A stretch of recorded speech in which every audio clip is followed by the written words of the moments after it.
The undefeated empire, the shadow that never failed. For 800 years, the Krishar collective had painted the galaxy red with conquest. Their empire stretched across 4 spiral arms covering thousands of star systems. Every species that encountered them learned the same bitter lesson. Resistance meant extinction. The Krishar did not negotiate. They did not compromise. They simply conquered. Their ships were like moving fortresses, each one the size of a small moon. Black metal hulls covered in glowing purple veins carried weapons that could crack planets in half. When a Krishar fleet arrived in a system, the outcome was already decided. Surrender immediately, or watch your world burn from orbit. Most species chose surrender. The few who chose to fight became warnings to others. The Krishar themselves were a proud race. They stood nearly 3 meters tall, with 4 arms and crystalline skin that shimmered in the light. Their culture revolved around one principle: dominance through superior force. From birth, every Krishar learned that they were destined to rule. Their military academies taught strategy, but also absolute certainty. Victory was not just expected, it was inevitable.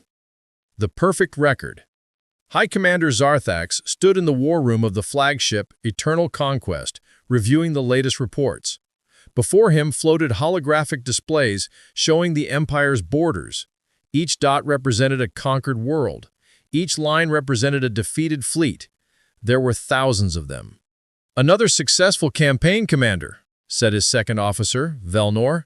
"The Phylaxian resistance has been eliminated. Their homeworld is now under our control." Zarthax nodded slowly. The Phylaxians had been considered fierce warriors by galactic standards. They had lasted 3 weeks. Add them to the record. How many does that make? 1,237 species conquered, 0 defeats. The record remains perfect. Perfect. That word defined everything about the Krishar military. Their formations were perfect. Their timing was perfect. Their weapons were perfectly calibrated. After 8 centuries, they had refined warfare to an exact science. There were no surprises anymore. No unknowns. Just the mathematical certainty of victory. "What is our next target?" Zarthax asked. Velnor adjusted the holographic display, zooming into a distant region of space. "The scout ships have identified a new species in Sector 779. They call themselves humans. Their home planet is named Earth." Discovery of the week. Zarthax studied the data flowing across the screens. The humans were a young species, barely out of their own solar system. They had only recently developed faster-than-light travel. Their colony worlds numbered less than 20. By Krishar standards, they were infants playing among the stars. "What are their capabilities?" Zarthax asked. "Limited," Velnor said. "Their ships are small and poorly armed. Their technology is at least 2 centuries behind ours. Military analysis suggests they pose minimal threat. Estimated conquest time, less than 1 week." Zarthax watched footage from the scout drones. Human cities sprawled across their planets, built with primitive materials. Their ships moved slowly through space, using chemical propulsion for basic maneuvering. These were not warriors. They were barely more than animals who had learned to use tools. "They fight among themselves," Velnor continued. "Their planet is divided into hundreds of separate nations. They wage wars over resources, ideology, and territory. They're chaotic, disorganized, and emotional. The psychological profile suggests they will surrender quickly when faced with superior force." A faint smile crossed Zarthax's crystalline face. Emotional species always broke easily. Fear was a weapon more powerful than any plasma cannon. Once the humans saw the Krishar fleet, once they understood the impossibility of victory, they would kneel like all the others. The decision. The Krishar High Council convened to discuss the human situation. 12 supreme commanders gathered in the crystal chamber, their forms reflecting light in rainbow patterns. Zarthax presented his findings through holographic projection. "The humans represent no military threat," he explained. "However, their territory contains valuable resources, rare minerals, habitable planets, and strategic positioning for future expansion. I recommend immediate annexation." Supreme Leader Krithara, eldest of the council, studied the data with ancient eyes. "How many ships do we need?" "The Fourth Fleet will be sufficient," Zarthax replied. "200 warships, standard suppression protocol. I estimate total compliance within 5 planetary rotations." Krithara considered this. 200 ships for a species that had never faced real warfare. It seemed excessive, but the Kryshar did not believe in half measures. Overwhelming force prevented prolonged resistance. It saved lives on both sides, even if the humans did not yet understand that. "Authorization granted," Krithara declared. "Commander Zarthax, you will lead the Fourth Fleet into human space. Deliver the standard ultimatum. If they surrender, they will be integrated into the collective as worker caste. If they resist, sterilize their colonies and move to their homeworld." Zarthax bowed deeply. "It will be done, Supreme Leader. The humans will become conquest number 1238. Preparation for conquest. The Fourth Fleet assembled in the Kryshar home system. 200 warships formed perfect geometric patterns against the stars. Each ship hummed with power, weapons charged and ready. Crews of thousands moved through their tasks with practiced efficiency. They had done this countless times before. Zarthax walked through the command deck of his flagship. Officers worked at crystalline consoles, monitoring every system. Everything functioned at peak efficiency. Nothing was left to chance. The Kryshar way was absolute control over every variable. "Fleet reports ready for departure, Commander," Velnor announced. "Excellent. Set course for the human colony world designated New Horizon. We will begin there. A remote colony will break quickly, and news of their defeat will spread fear to their other worlds." The fleet's navigation computers calculated the jump to hyperspace. In moments, 200 warships would cross dozens of light years. They would arrive in human space like a storm, dark and unstoppable. The humans would look up at their sky and see their doom approaching. Zarthax stood before the main viewport as the stars began to stretch. He felt satisfaction wash over him. Another conquest beginning. Another species about to learn the price of existing in Kryshar space. The pattern had repeated for centuries, and it would repeat again now. What Zarthax did not know, what no Kryshar could know, was that humans were different. Not in technology, not in size or strength, but in something far more dangerous than weapons or armor. Humans had survived ice ages and plagues. They had pulled themselves from caves to reach for the stars. They had fought wars against themselves for thousands of years, learning lessons written in blood and fire. They understood loss. They understood sacrifice. They knew how to suffer and keep fighting. And most importantly, humans had something the Kryshar had forgotten during their 8 centuries of easy victories. They had something that perfect records and overwhelming force could not account for. Humans had the will to fight impossible battles.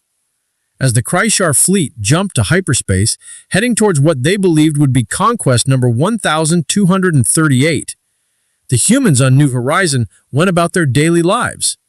Children played in the streets. Farmers tended their fields. Engineers worked on expanding the colony's infrastructure. They did not know that war was coming. They did not know that in days their sky would fill with alien warships demanding surrender. They did not know that the entire galaxy was watching, waiting to see another species fall to the unstoppable Kryshar. But when that moment came, when the ultimatum was delivered and the choice was given, humanity would answer in a way the galaxy had never heard before. The Kryshar were about to learn that some prey fights back, and sometimes the hunter becomes the hunted. First Contact and Defiance. The Arrival. New Horizon was humanity's proudest achievement beyond Earth. A thriving colony of 2 million people spread across a green and blue planet remarkably similar to their homeworld. Forests grew thick around modern cities. Rivers flowed clean and clear. Children born here had never seen Earth, yet they carried humanity's spirit in their hearts. Commander Elena Vasquez stood on the observation deck of the Terran Defense Force station orbiting the planet. She was 42 years old, with sharp eyes and gray streaks in her dark hair. She had served in the TDF for 20 years, most of that time in peaceful patrol duty. Humanity had encountered a few alien species during their expansion, but all had been peaceful or simply indifferent. "Commander, we're picking up unusual readings," said Lieutenant Marcus Chen from the sensor station. His voice carried a note of concern that made Elena turn immediately. "What kind of readings?" she asked, moving to stand behind him. "Massive energy signatures emerging from hyperspace at the edge of the system. Multiple contacts. Very large contacts." Marcus's fingers moved quickly across his console, refining the data. "Commander, I count 200 ships. Each one is bigger than anything we've ever built." Elena felt ice form in her stomach. 200 ships. That was not an exploration fleet. That was not a diplomatic mission. That was an invasion force. "Sound General Alert," she ordered. "Get me a direct line to the planetary governor and wake up every ship we have in the system." Alarms began wailing throughout the station. Red lights flashed in every corridor. Within minutes, the entire colony knew something terrible was happening. People looked up at the sky, wondering what was coming. The ultimatum. The Krishar fleet dropped out of hyperspace like a wall of darkness. 200 warships spread across the system in perfect formation. Each vessel was 5 kilometers long, bristling with weapons that glowed purple in the void. The sheer scale of them was terrifying. They made humanity's largest ships look like toys. Commander Zarthax stood on the bridge of eternal conquest, watching the human colony world spin peacefully below. How fragile it looked, how easy it would be to burn. But there was no need for that yet. First, the ultimatum. Give them a chance to surrender. Most species did. "Open all communication channels," he commanded. "Broadcast on every frequency these primitives use." The communication officer worked quickly. Within seconds, every radio, television, computer, and communications device on New Horizon crackled to life with the same signal. Zarthax's voice echoed across an entire world. "Humans of New Horizon," he began, his words cold and precise. "I am High Commander Zarthax of the Krishar Collective. Your species has been discovered. Your territory now falls within the borders of our empire. You have one choice to make, and you will make it now." On the planet below, millions of people stopped what they were doing. Parents held their children close. Workers stepped away from their tasks. Everyone listened to the alien voice speaking their language through advanced translation technology. Zarthax continued, "Surrender your world immediately. Disarm your military. Accept integration into the Krishar Collective as a worker caste. You will live under our rule, but you will live. This is the only mercy we offer. Refuse, and we will demonstrate why no species has ever defeated us in 800 years. You have 1 hour to respond." The transmission ended. Silence fell across New Horizon like a heavy blanket. Then, the panic began. The human response. Commander Elena Vasquez stood in the emergency command center, surrounded by holographic displays showing the Krishar fleet. Governor Patricia Wells sat at the table, her face pale but determined. Around them, military advisors and civilian leaders argued frantically. "We have to surrender," one councilman said, his voice shaking. "Did you see those ships? We have 6 patrol vessels. 6! They have 200 warships. If we surrender, we lose everything. Our freedom, our rights, our future. We become slaves." "But better slaves than dead," the first man shot back. "Enough." Governor Wells slammed her hand on the table. The room fell silent. She looked at Elena. "Commander Vasquez, what are our military options?" Elena took a deep breath. She had been running scenarios in her head since the fleet arrived. Every simulation ended the same way: defeat. But there was something in her that refused to accept it. Something human. Honestly, Governor, we cannot win a direct fight. Their technology is far superior. Their numbers are overwhelming. By every logical calculation, we should surrender immediately. Elena paused, her eyes hardening. But logic isn't everything. Explain, Wells said. Humans have never been good at accepting impossible odds. History shows us that. We've fought against nature, against disease, against each other. We've faced extinction multiple times and survived, not because we were stronger or smarter, but because we refused to quit. She pulled up a tactical display. We have 6 patrol ships, small, fast, armed with kinetic weapons and nuclear missiles. The station has defensive railguns. The colony has ground-based defense systems. It's not much, but it's something. You're talking about fighting them, the councilman said, horrified. That's suicide. Maybe, Elena admitted. But if we surrender now, what message does that send? We're not just New Horizon. We're part of humanity. Earth will hear what happens here. Our other colonies will hear. If we kneel without even trying to stand, we tell our entire species that we're conquered before the war even begins. Governor Wells closed her eyes, thinking. The weight of 2 million lives pressed down on her shoulders. She thought about her daughter playing in the schoolyard that morning. She thought about all the children on this world and what future they would have as slaves to an alien empire. When she opened her eyes, they were filled with tears, but also with fire. Commander Vasquez, you have full military authorization. Do what you think is right. She stood, addressing everyone in the room. As for our response to the Krishar, I will deliver it personally. The message that shook the galaxy. 20 minutes later, a transmission went out from New Horizon. It reached the Krishar fleet, and through them spread across the galaxy. Countless species monitoring the situation received it. Ancient civilizations that had surrendered to the Krishar centuries ago heard it. Even Earth, light years away, would hear it in time. Governor Patricia Wells appeared on the screen, standing straight and proud.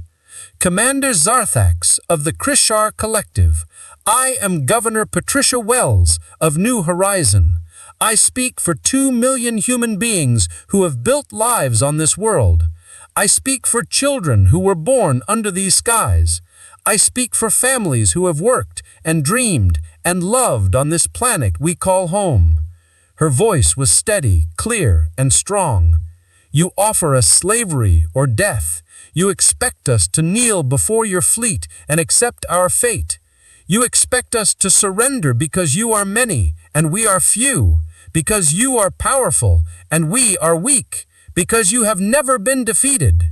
She paused, and something shifted in her expression, something that made Zarthax, watching from his command deck, feel the first flicker of uncertainty. But you don't understand, humans. We don't calculate odds before we decide to be free. We don't measure the enemy's strength before we decide to fight for what matters. You offer us life as slaves, but that's not life at all. You threaten us with death, but death comes to everyone eventually. The only question is, do we die on our knees or on our feet?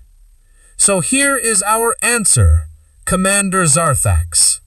No, we will not surrender. We will not kneel. We will not accept your rule. This is our world, and if you want it, you'll have to take it from us. And we promise you this, we will make you pay for every inch of it. The transmission ended. On the Krishar flagship, Zarthax stared at the blank screen in disbelief. In 800 years, through 1,237 conquests, no species had ever responded like that. Fear and defiance warred in his crystalline chest. "They're insane," Velnor said beside him. "No," Zarthak said slowly. "There's something else. Something we haven't encountered before."